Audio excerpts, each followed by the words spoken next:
இப்போ ECR OMR செம்ம connect. Stepstone secret plot near Kovalam ECR. Beach resort plot just 24 lakhs ல. Launching offerல plot வாங்குங்க 5 lakhs profit.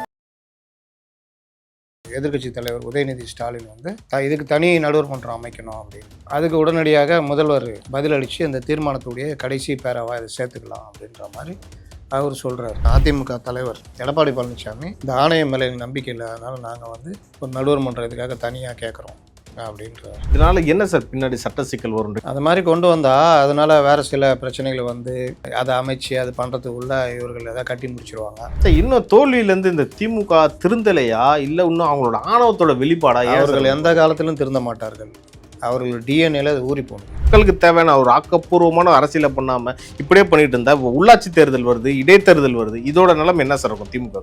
மறுபடியும் முட்டு சந்து தான். பிஜேபி கூட ஒரு வகையான உறவை தொடர்றதுக்கான முயற்சியை திமுக எடுத்துக்கிட்டு வருது. அவங்களுக்குள்ள ஒரு அண்டர்ஸ்டாண்டிங்கில் போய்கிட்டு இருக்கிறாங்க. அப்போ 2029 இதை நோக்கி நகர்கிறதுக்கான வாய்ப்புகள் இருக்குது.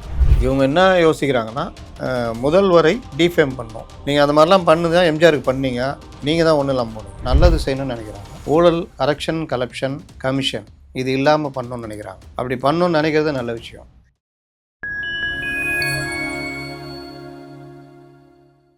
ஃபைன் டைம் நேயர்களுக்கு வணக்கம். இன்று நம்மோடு இணைந்திருப்பவர் மூத்த பத்திரிகையாளர் திரு அப்துல் முத்தலீஃப் அவர்கள். சார் வணக்கம். சார் வணக்கம். சார், கர்நாடகத்தில் அந்த மேகதாது அணை கட்டக்கூடாதுன்ற மாதிரி அரசு சார்பாக தனி தீர்மானம் கொண்டு வந்தாங்க. அதில் வந்து சில திருத்தத்தை கொண்டு வந்தாங்க. அது வந்து எங்களுக்கு முறையாக வந்து சொல்லலை அப்படின்ற மாதிரி எடப்பாடி பழனிசாமி அந்த உரிமை மீறல் அந்த ஒரு நோட்டீஸும் கொடுத்துருக்காங்க. அதை பற்றி பேசுறதுக்கு சபாநாயகர் திரு பிரபாகர் அவர் வந்து அனுமதியும் கொடுக்கல. இதில் என்ன சார் நடக்குது? அது வந்து ப்ராப்பராக கொடுக்கணுமா, நோட்டீஸ் கொடுக்கணும், இது பின்னாடி என்ன இருக்கும் சார்? சட்டசபையில் ஒரு தீர்மானம் கொண்டு வந்து நிறைவேற்றும் பொழுது அந்த தீர்மானத்தின் மேலே எல்லாரும் பேசுவாங்க. பேசின பிறகு அதில் ஏதாவது திருத்தங்கள் ஏதாவது இருந்தால் சொல்லுவாங்க. அதை ஏற்றுக்குன்னா ஏற்றுக்கிறது, அந்த ஏற்றுக்கிட்டதையும் விவாதத்துக்கு விடணும். அப்போ தீர்மானம் மீது தான் விவாதம் நடந்து முடிஞ்சது. கடைசியில் வந்து எதிர்க்கட்சி தலைவர் உதயநிதி ஸ்டாலின் வந்து இதுக்கு தனி நடுவர் மன்றம் அமைக்கணும் அப்படின்னு அதுக்கு உடனடியாக முதல்வர் பதிலளித்து அந்த தீர்மானத்துடைய கடைசி பேராவா இதை சேர்த்துக்கலாம் அப்படின்ற மாதிரி அவர் சொல்கிறாரு. உடனடியாக இந்த தீர்மானம் வாக்கெடுப்புக்கு விடப்பட்டவுடனே ஏகமானதாக நிறைவேற்றப்படுது. இதற்கு மறுநாள் எடப்பாடி பழனிசாமி அவர்கள் மறுநாளும் அன்னைக்கே தெரில போன பிறகு ஒரு அறிக்கை விடுறாரு. இது வந்து எப்படி சரியாக இருக்கும், இந்த தீர்மானத்தில் வந்து அதே ஒரு விவாதத்துக்கு விட்டுட்டு தானே அதை நிறைவேற்றிருக்கணும் அப்படின்னு. இன்றைக்கி மறுபடியும் காலையில் ஒரு ஒத்திவைப்பு தீர்மானத்தை கொண்டு வரதுக்கு ட்ரை பண்ணுறாங்க. அது சபாநாயகர் அதை அனுமதிக்கலை. அதற்கு பிறகு இந்த தீர்மானத்தின் மேலே சில பேர் பேசுகிறாங்க. தீர்மானம் முடிஞ்சிச்சு, அது மேலே பேசுறதுக்கு ஒன்றும் இல்லை அப்படின்னு சொல்கிறாங்க. இருந்தாலும் தளவாய் சுந்தரம் வந்து நடுவர் மன்றம் அமைக்கிறதுன்றது, தனியாக அமைக்கிறதுன்றது நீர்த்து போக செய்யும். இது வந்து டைவர்ஷன் ஆகி அவர்கள் ஈஸியாக வேலையை முடிச்சிடுவாங்க. அதனால் ஏற்கனவே இருக்க நடுவர் மன்றம் தான் கரெக்டு, அந்த இதுதான் அப்படின்ற மாதிரி பேசுகிறாரு. இது எல்லாம் தீர்மானம் வந்து நிறைவேற்றி முடிஞ்சிருச்சு, இதுக்கு பிறகு இதில் பேசுறதுக்கு ஒன்றும் இல்லை அப்படின்னு காலையில் வந்து இவர் நீர்வளத்துறை அமைச்சர் ஆனந்தும் பொதுப்பணித்துறை அமைச்சரும் சொல்கிறாரு. அவங்க டெக்னிக்கலாக போகிறாங்க, குடி தண்ணீர்னு மாற்றுறாங்க அந்த பிரச்சனையை. அதனால் நாங்கள் வந்து இந்த ஆணையம் மேலே நம்பிக்கை இல்லை, அதனால் நாங்கள் வந்து ஒரு நடுவர் மன்றம் இதுக்காக தனியாக கேட்குறோம் அப்படின்றாரு. முதல்ல அவரும் ஆணையன்றாரு, அப்புறம் திருத்தம் சொல்கிறாரு. அதற்கு பிறகு எதிர்க்கட்சி அதிமுக தலைவர் எடப்பாடி பழனிசாமி வெளியில் வந்து ஒரு பேட்டி கொடுக்குறாரு. இந்த மாதிரி நாங்கள் கொடுத்தோம், நிறைவேற்றலை, தீர்மானத்தை மேலே திருத்தம் கொண்டு வந்தால் அதையும் விவாதத்துக்கு விடாமல் பண்ணிட்டாங்க அப்படின்ற மாதிரி சொல்கிறாரு. இதில் உள்ள சபாநாயகர் என்ன சொல்கிறாருன்னா, தீர்மானம் கொண்டு வந்து திருத்தம்லாம் சொல்லி ஏகமானதாக ஏற்போர் ஆமன்கன்றப்போ இவங்களை அப்ஜெக்ட் பண்ணியிருக்கலாம். அப்போ எதுவுமே பண்ணலை. அதற்கு பிறகு வந்து எல்லாம் நிறைவேற்றின பிறகு வந்து இப்போ அந்த மாதிரிலாம் சொல்கிறாங்க. இதில் வந்து என்னென்னா, நம்ம மாநிலம் இந்த மாதிரி விஷயங்களை ஒற்றுமையாக இருக்கணுன்றதை காமிக்கணும், அது ரொம்ப முக்கியம் அப்படின்றத சொல்கிறாங்க. இதுதான் இதில் நடந்தது. ஸோ இதுதான் நடந்துச்சுன்னா இதனால என்ன சார் பின்னாடி சட்ட சிக்கல் வரும்ன்றீங்க? ஏன்னா எடப்பாடி பழனிசாமி இன்னொன்று சொல்கிறாரு, பழைய நடைமுறையை தொடர்ந்தால் நல்லது தானே, ஏன் இப்போ மறுபடியும் இந்த ஆணையம்ன்றது வந்து தமிழ்நாட்டுக்கு சிக்கல்ன்றாங்களே சார்? அது மாதிரி கொண்டு வந்தால் அதனால் வேறு சில பிரச்சனைகளை வந்து அதை அமைச்சு அது பண்ணுறதுக்குள்ள இவர்கள் எதாவது கட்டி முடிச்சிருவாங்க. மறுபடியும் நீங்கள் ட்ரிபியூனல் போகணும், இந்த மாதிரி பல பிரச்சனை. அதுதான் தளவாய் சுந்தரம் பேசினார். இருக்கிறதுலையே ஏற்கனவே உச்சநீதிமன்றம் தடை விதித்து அதை மீறினா நீங்கள் வழக்கு தொடுக்கலாம்னு சொல்லியிருக்காங்க. அப்படி இருக்கும்பொழுது இந்த மாதிரி நடுவர் மன்றம் மறுபடியும் போனாங்கன்னா இதை வச்சுக்கிட்டு அவங்க அப்படியே பேசலாம்னு கட்ட ஆரம்பிச்சிருவாங்க. நடுவர் மன்றம் அமைக்கிறதுக்குள்ள அது ஒரு பிரச்சனையாக மாறி அவர்களுடைய காரியம் முடிஞ்சிடும் அப்படின்றாங்க. கிட்டத்தட்ட அதிமுக சொல்கிறது கரெக்டு தான். இவர்கள் எந்த அடிப்படையில் நாங்கள் 3 நிபுணர்களை பேசி தான் பண்ணணுன்றாங்க. இப்போ நடுவில் இன்னொரு சர்ச்சையும் வந்துச்சு சார், சட்டமன்றத்தில் அந்த லைவை கட் பண்ணாங்க அப்படின்றாங்க. இது எல்லா நடைமுறையும் கரெக்டாக போயிட்டு இருக்கா, இல்லை உங்க மேலே தவற மறைக்கிறதுக்கு இந்த லைவ் எல்லாம் கட் பண்ணிட்டு இருக்காங்களா? அன்னைக்கு 0 ஹவரில் லைவ் கட் பண்ணாங்க. நான் ஏற்கனவே சொல்லியிருக்கேன், சட்டசபை ஒளிபரப்புனா 0 ஹவர் தான் ரொம்ப முக்கியம். அங்கே தான் வாதங்கள் கண்டதை பேசுவாங்க, மோதல்கள்லாம். அது என்ன சார் 0 ஹவர்? அது அந்த இதெல்லாம் கேள்வி நேரம் இதெல்லாம் முடிஞ்ச பிறகு நடக்கிற அந்த இது, அதில் வந்து விவாதங்கள் பல விஷயங்கள் போகும். ஏன்னா பல விஷயங்கள் அவை குறிப்பில் சேர்க்காத சபைக்கு ஒவ்வாத விஷயங்கள்லாம் பேசுவாங்கன்னு. ஆனால் எல்லாம் தெரிஞ்சுக்கிட்டுமே மக்கள் யார் எப்படின்னு. அதை இன்னைக்கு கூட கண்டதை பேசிகிட்டு இருக்கிறாங்க. சபை நேரத்தை அவ்வளோ நேரம் வீணடிக்கிறாங்க. அவங்க பிரேமலதா எழுந்திரிச்சிக்கிட்டு 37 எழுத்து வார்த்தை பிள்ளை இருக்குன்றாங்க. நல்லா பதில் கொடுத்தாரு சபாநாயகர். இந்த மாதிரி தேவையற்ற விவாதங்கள் பேசுறது, தண்ணி பாட்டில் வாங்கி கட்டுறது. அதுக்கப்புறம் இவர் வன்னியரசு அமைச்சர் வன்னியரசு எழுந்திரிச்சிட்டு பிரதமருக்கு எதிராக கருத்து சொல்ல பார்த்தாரு. அப்புறம் அவர் தடுத்துட்டார். அவர் சாதாரணமாக சொல்கிறாரு, 12 வருஷம் கம்ப்ளீட் பண்ணியிருக்காரு, அவருக்கு சபை வாழ்த்து சொல்லணும். அதை எடுத்துக்கிட்டு இவருடைய இன்னும் அவர் அமைச்சர்ன்றதை மறந்துட்டு இந்த டிவி டிபேட்டில் பேச தான் நினச்சிட்டு பேசிகிட்டு இருக்காரு. அதனால் இந்த மாதிரி விஷயங்கள்லாம் வந்து மக்கள் தெரிஞ்சுக்கிட்டோம், பார்த்தா தான் தெரியும். இன்னொரு சைடு வந்து சட்டமன்றத்தில் திரு விஜய் அவர்கள் இன்னும் பேசவே மாட்டுறாரு அப்படின்ற ஒரு விமர்சனத்தை தொடர்ந்து வச்சுக்கிட்டே இருக்காங்க.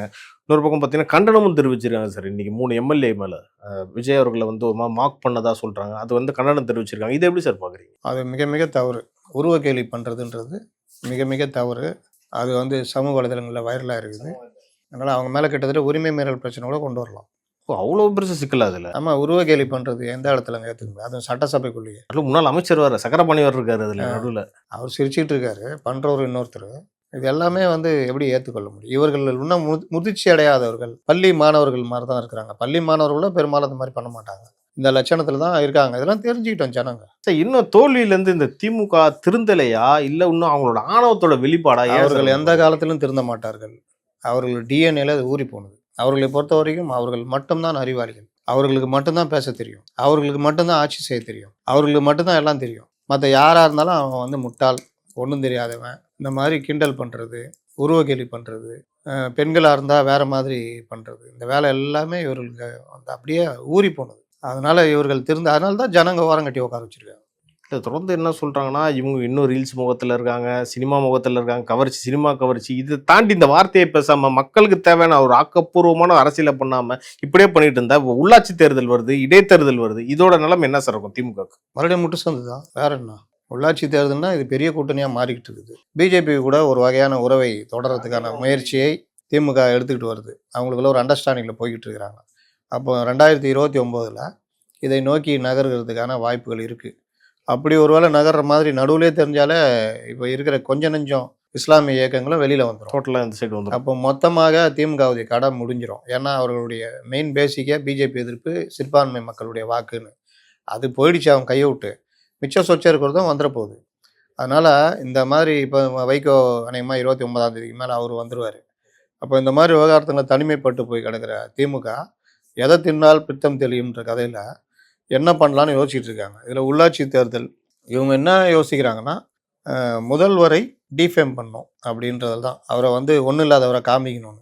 நீங்கள் அந்த மாதிரிலாம் பண்ணுதான் எம்ஜிஆருக்கு பண்ணீங்க, நீங்கள் தான் ஒன்றும் இல்லாமல் போனீங்க. ஆக்சுவலாக இதே ஃபார்முலா தான் அன்றைக்கி பண்ணாங்களா? அதே தான் எம்ஜிஆருக்கு பண்ணாங்க. எம்ஜிஆரை வந்து ஒரு கோமாளி மாதிரி பண்ணாங்க, அவருக்கு நாலேஜே இல்லைன்ற மாதிரி பண்ணாங்க, அரசியல் அதாவது ஒரு முதல்வராக இருக்கிறதுக்கு தகுதி இல்லாதவர்ன்ற மாதிரி பண்ணாங்க. இந்த மாதிரி அவர் போய் எங்கேயாவது ஆய்வு பண்ணால் கிண்டல் பண்ணாங்க, எல்லாம் பண்ணாங்க. பண்ண அவருக்கு மரியாதை கூட்டிகிட்டே போச்சு. அதனால் இவர்கள் கூடிய சீட்டு எண்ணிக்கை 48, 77, 80ல் 34, 84ல் 22 இப்படியே போச்சு. டிகிரிஸ் இப்படி போச்சு. அதனால் இவர்கள் வந்து இந்த அதே வேலையை அன்றைக்கி பண்ணியிருந்தாங்க. இவங்க தலைவர் கலைஞர் தான் ஆகச்சிறந்த அறிவாளி. அமெரிக்காவில் பிறந்திருந்தால் ஜனாதிபதி ஆகிட்டிருப்பார், வேறு நாட்டில் பிறந்திருந்தால் ஐநா சபை தலைவர் ஆகிட்டிருப்பார். ஒரு கரகம் தமிழ்நாட்டில் பிறந்துட்டான்ற ரேஞ்சுக்கு தான் பேசியிருந்தாங்க. அதனால் எம்ஜிஆர் இருக்கிற வரைக்கும் திமுக ஜெயிச்சது. எம்ஜிஆர் என்றைக்கு வெளியேற்றினாங்களோ அன்றைக்கி திமுக கதை முடிஞ்சுது. அப்போ அதே அந்த ஃபார்முலா தான் இப்போ தமிழ்நாட்டில் நடக்குதுன்ற போது இப்போ விஜய் அவர்கள் குறைஞ்சது ஒரு 10 வருஷம் ஆட்சியில் இருப்பாருன்றீங்களா? தாராளமாக இருப்பார். ஒழுங்காக ஆட்சி இதே மாதிரி போனாங்கன்னா அசைக்க முடியாது. அவர்களும் திராவிட இப்போ பல இதில் வந்து இந்த முட்டு சந்து கூட்டு போகிற வேலையிலலாம் சிலர் ஈடுபட்டுட்டு இருக்கிறாங்க. அந்த மாதிரிலாம் பண்ணியிருந்தா கஷ்டம். ஓகே சார், இப்போ 40 நாள் கிட்டத்தட்ட ஆயிடுச்சு சார் தாவேகா அரசு அமைஞ்சு. அவங்க இப்போ வரைக்கும் செயல்பாடு நீங்கள் எப்படி சார் பார்க்குறீங்க? நல்லா இருக்குது. பல விஷயம் நல்லது நினைக்கணும், நல்லது செய்யணும்னு நினைக்கிறாங்க. ஊழல், கரப்ஷன், கமிஷன் இது இல்லாமல் பண்ணணும்னு நினைக்கிறாங்க. அப்படி பண்ணணும்னு நினைக்கிறது நல்ல விஷயம். நிதிக்கான இதை மூலத்தை தேடுறாங்க. அப்படி தேடும்பொழுது பெரும்பாலும் கான்ட்ராக்டர்கள், கமிஷன், கலெக்ஷன் இதில் தான் நிதி போகுதுன்னு தெரியுது. இன்றைக்கி கூட சௌமியா அன்புமணி சொன்ன மாதிரி கனிம வளத்தில் நீங்கள் கரெக்டாக இது பண்ணிங்கன்னா கிட்டத்தட்ட 1 லட்சம் கோடி 2 லட்சம் கோடி வரைக்கும் அரசுக்கு கிடைக்கும்ன்றாங்க. இந்த மாதிரி மின்சாரத்துறையில் நடவடிக்கை எடுக்கிறாங்க, பள்ளி கல்வித்துறையில் நடவடிக்கை எடுக்கிறாங்க. இந்த நடவடிக்கைகள் கவுன்சிலிங்கு, ட்ரான்ஸ்ஃபரு, இது அனுமதி கொடுக்கறது, இது எல்லாத்துலேயுமே 0, ₹1 கூட வாங்குறதில்ல.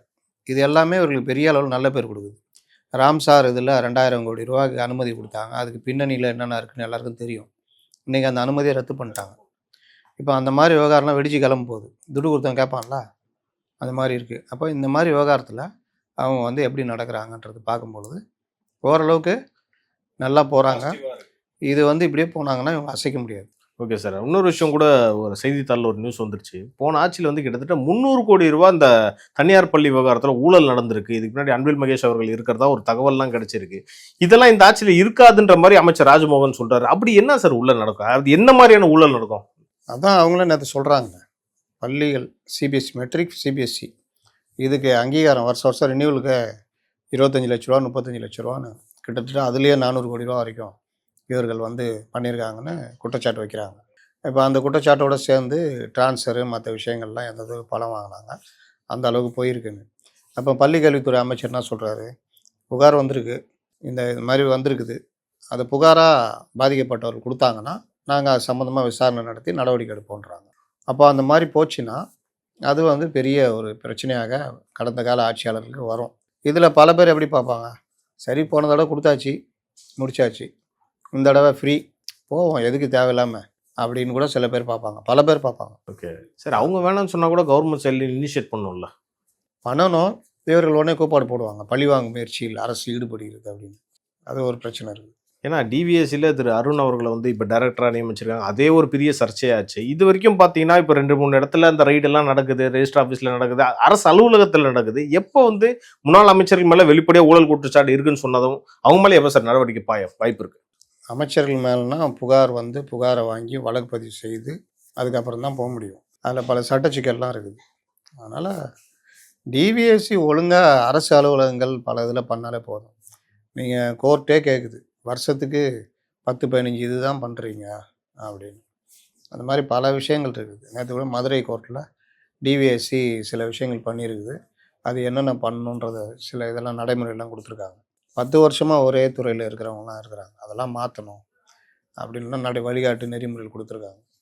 அதனால் பல விஷயங்கள் டிவிஎஸ்சி ஒழுங்காக அதோடைய வேலை செஞ்சதுனால பல விஷயங்கள் சக்ஸஸ் ஆகும். ஓகே சார், கடந்த ஆட்சியில் டிவிஎஸ்சி எப்படி சார் செயல்பட்டுச்சு? நல்லா தலகாணி வச்சு தூங்கியிருந்தாங்க. டிவிஎஸ்சி ஏவிஎஸ்ன்னு சொல்லுவாங்க. ஏவிஎஸ்னா விபச்சார தடுப்பு பிரிவு. ஓ, அப்படி ஒரு இருக்கா? தனித்து அதான் இருக்கான்னு கேட்குற அளவு தான் இருக்குது. எல்லா இடத்துல தமிழ்நாட்டில் எங்கேயுமே எதுவுமே நடக்காத மாதிரி அவங்க வாட்டில் அவங்க வேலை பண்ணு, அது செயல்படாமல் இருப்பதற்கான வேலைகளையும் பண்ணிக்கிட்டு ஜாலியாக இருக்குது. எங்கேயாவது இந்த சின்ன சின்ன இதில் போய் பிடிச்சிட்டு வேலை தேடி வரும் பெண்களை, வெளிமாநில பெண்களை ஒரு இது டெம்ப்ளேட்டுன்னு வச்சுருப்பாங்க ப்ரெஸ் நோட்டுக்குன்னு, சினிமா ஆசைக்காக ஆசையுடன் தமிழகத்திற்கு வரும் வெளிமாநில பெண்களை ஆசை காட்டி அவர்களை விபச்சாரத்தில் தள்ளிய இந்த புரோக்கர்கள் கைது செய்யப்பட்டார்கள். 10 அஸ்ஸாமு, 10 பீகார், 10 இந்த மாதிரி மீட்கப்பட்ட பெண்கள் அரசு காப்பத்துக்கு அனுப்பப்பட்டார்கள். அவ்வளோதான், ஒரு அடையாளத்துக்காக. அவ்வளோதான். நீங்கள் எங்கள் ஸ்டார் ஹோட்டல்லையோ இல்லை வேறு எங்கேயுமே நடக்கலை, கீழே மட்டும் கொஞ்சம் இடத்துல நடக்குது, பண்ணிட்டோம். இப்படி தான். ஓகே சார், பல விஷயங்களுக்கு நீங்கள் பதில் சொன்னீங்க. நேரத்துக்குங்கிறதுக்கு நன்றி சார்.